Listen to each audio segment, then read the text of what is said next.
I'm here with Sebastian Fernandez. Sebastian, could you introduce yourself? Oh, hello. I'm Sebastian Fernandez. I come from Spain. I'm actually from Argentina, but I work and live in Spain. And here I'm part of a company called Factum Arte. It's a big company working in digital transformations, and basically it's a company working in many projects, from conservation projects related to art, technology projects also related to art, and some art projects that we also work with artists and collaborating and producing. So exactly now we are working with a project for fabricating or making an interpretation of what it would be the work of the artist Piranesi, who was an architect and a designer, antiquary of the 18th century.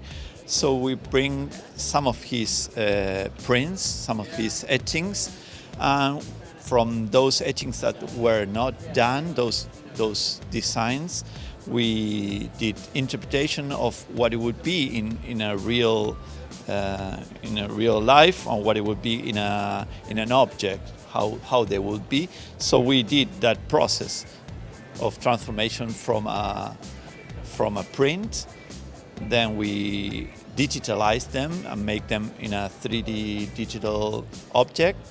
After that, we did the 3D print, and then we carry on with all the analogic processes, normally as like a foundry work. In this case, we did it in silver. So this is a silver cast from a digital file from an old 18th century print. Wow, silver. Is it pure silver? Yeah. Actually, we tried many systems: electroplating, electrogalvanoplastia, and finally we end up doing the piece, the object, in pure silver.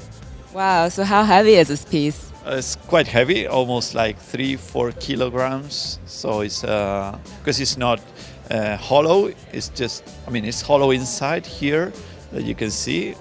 So it works exactly. It works like a coffee pot, Right. with its lid and with the end where the bee is. And so really it's a useful object. It's not just a design object. That was one of the aims of Piranesi, working in his design not just as something beautiful, but something useful. So we wanted to be very, to respect that way of thinking of the designer. So we also made something that is useful. Right. There's so much detail in this piece. I see you even put a little thumb indentation. That's awesome. Yeah, exactly. So what inspired you to do this? Well, it's also, it's the same as before. It's his concept about the creation of works was not just putting things as a design, even though as a design they're beautiful, but it's also very important that these beautiful objects has meaning and they're useful. So in that way, we thought that it was more important to have useful things than decorative things. Also, the bee in the print, you can see it's turned like 90 degrees, but we thought it was better, so we did a modification to put the bee in its right position as it's now, so the face will pour all the tea or the coffee that you put inside. So we were aware of that kind of things, of details. It's very smart. Are these pieces available for purchase? Well, there is a number series of pieces that can be, but it's not about making a business of this at all. Yes. So it's just maybe just to raise money to make, to raise the cost of these projects, because this is not a project. This is more a conservation project that is more like an educational project that we want to show it. And so the display of all this exhibition is going all around the world. So it's about that, not about making profit of this. So if someone was interested in viewing more of these pieces, where would we go find that? Is there a website or something? Yeah. You can see all the work we do and the way we work in our webpage called factumarte.com, and you can see all the information about this exhibition, all the exhibition we are running at the moment. You can see all the news about technology, about the scanners we are developing and producing, about the new technologies, news about the artists we are working with. So it's like a very big company with a lot of projects. Actually, the other day we are running at the moment 200 projects.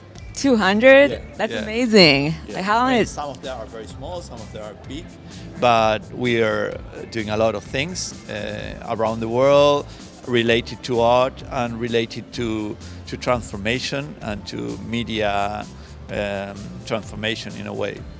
Awesome. How long does it take to create one of these pieces? Well, I mean, there's a lot of work here involved, and there's a lot of people and little groups of people. So you have like the guy who is doing the digitalizing